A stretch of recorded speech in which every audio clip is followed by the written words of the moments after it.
un traité français de port, à la suite de quoi d'autres musulmans fanatiques, tenus par un militaire de signal, ont défilé dans les rues de Paris avec le drapeau de djihad, en scandant des slogans du style Allah Akbar, égorgeons les juifs, égorgeons les juifs.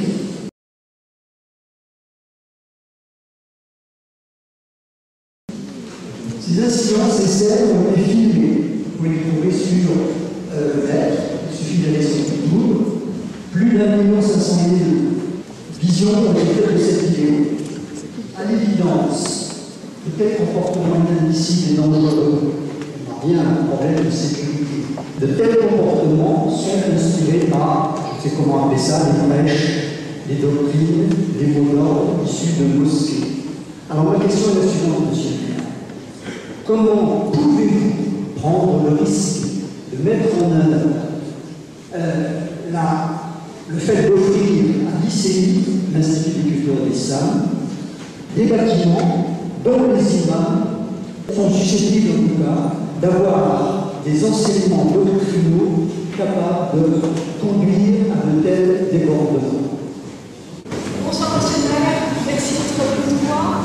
J'aimerais revenir brièvement sur les cellules sur lesquelles monsieur nous a posé une question. Je me demande, premièrement, dans quelle mesure il revient à une municipalité de financer un projet culturel qui comporte aussi un aspect culturel tournant autour des rites, des religions, et surtout je me demande quelles mesures vous avez prises pour vérifier que les enseignements doctrinaux sont conformes à la sécurité des citoyens, et en particulier les éléments de la charia ont été en quelque sorte dénoncés par les associations qui bénéficient de ce financement extrêmement important, qui est de 30 millions d'euros, je crois. Voilà ma question. Merci, on va vous répondre.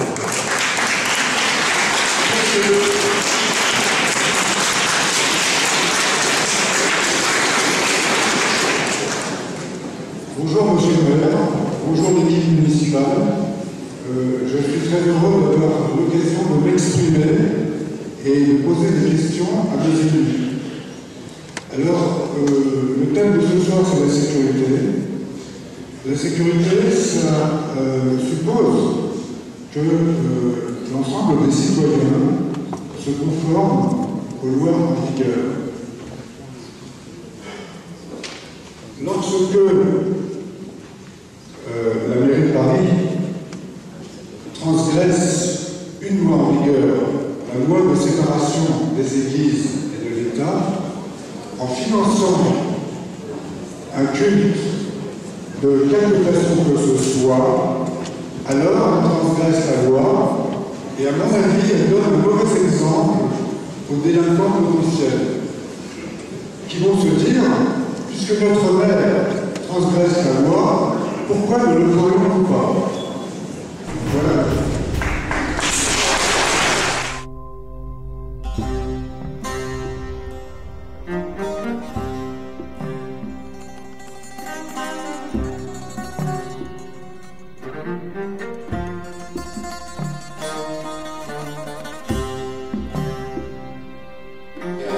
Les adjoints répondront à tout, et puis si M.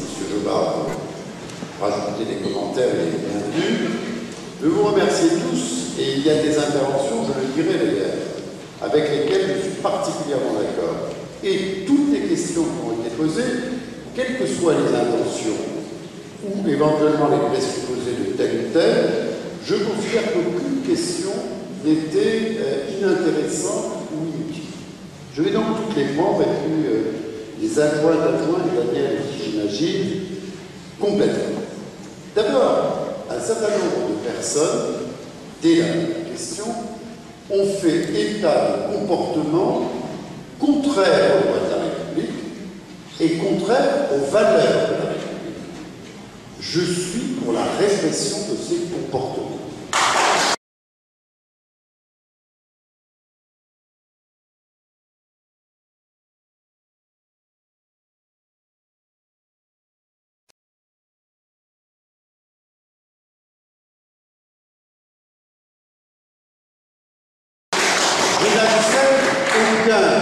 comportement contraire aux valeurs de la République.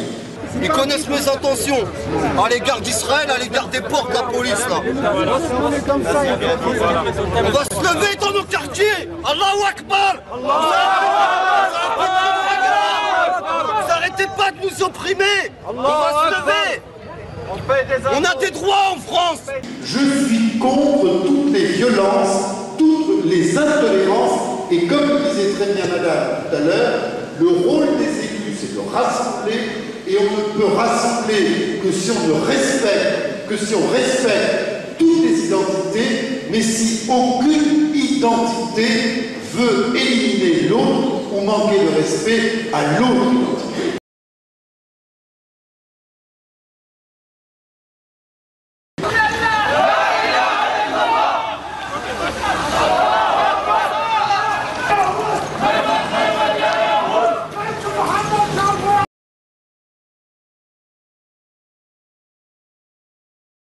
Voilà ma conviction profonde par rapport à des comportements que j'estime délinquants, quand on se permet à un endroit ou à un autre de rejeter l'autre en raison de ce qu'il est, en raison de sa religion, de son origine. Ce qui compte, c'est notre égalité dans la République, et il ne peut y avoir d'égalité dans la République que si les règles sont les mêmes pour tout le monde.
Au nom de quoi?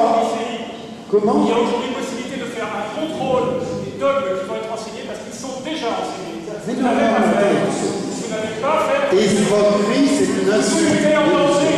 Mais non, en ce moment, vous faites un délit d'égalité. oui, l'égalité de l'escroc. Vous nous mettez dans l'égalité. Alors maintenant, je vous ai entendu. Ce que vous venez de dire est totalement faux, donc vous vous asseyez. Ce n'est pas vrai. Mais non, c'est faux. Et ce que vous faites, c'est totalement inacceptable. Monsieur. De défendre les citoyens et contribuables. À faire savoir à tout le monde. Monsieur. La commission de communication. Laissez-moi.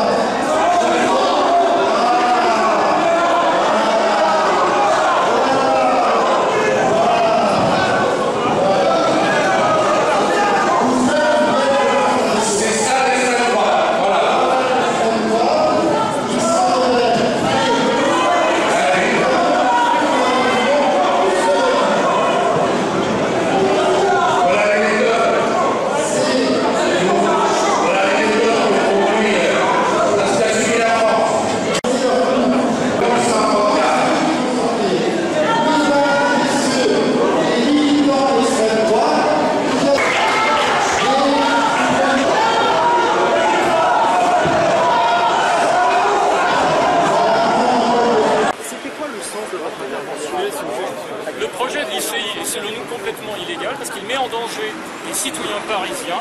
Il n'y a pas eu de contrôle préalable des doctrines qui vont être diffusées dans cet établissement. Les imams aujourd'hui qui travaillent et qui vont être bénéficiaires de ce projet, on ne connaît pas leur doctrine. Alors on sait que dans l'islam traditionnel, il y a des choses qui sont complètement opposées aux principes républicains et qui ont des doctrines criminogènes. Mais dans la doctrine traditionnelle de l'islam, 15 avec des banderoles pour poser cette question. Mais M. Delanoë est en train de tenir un discours qui endort les gens, qui trompe les contribuables. C'est pas normal. On est des contribuables, on est des citoyens, on n'a pas envie de se faire prendre notre argent pour des choses qui sont illégales. violation de la loi de 1905.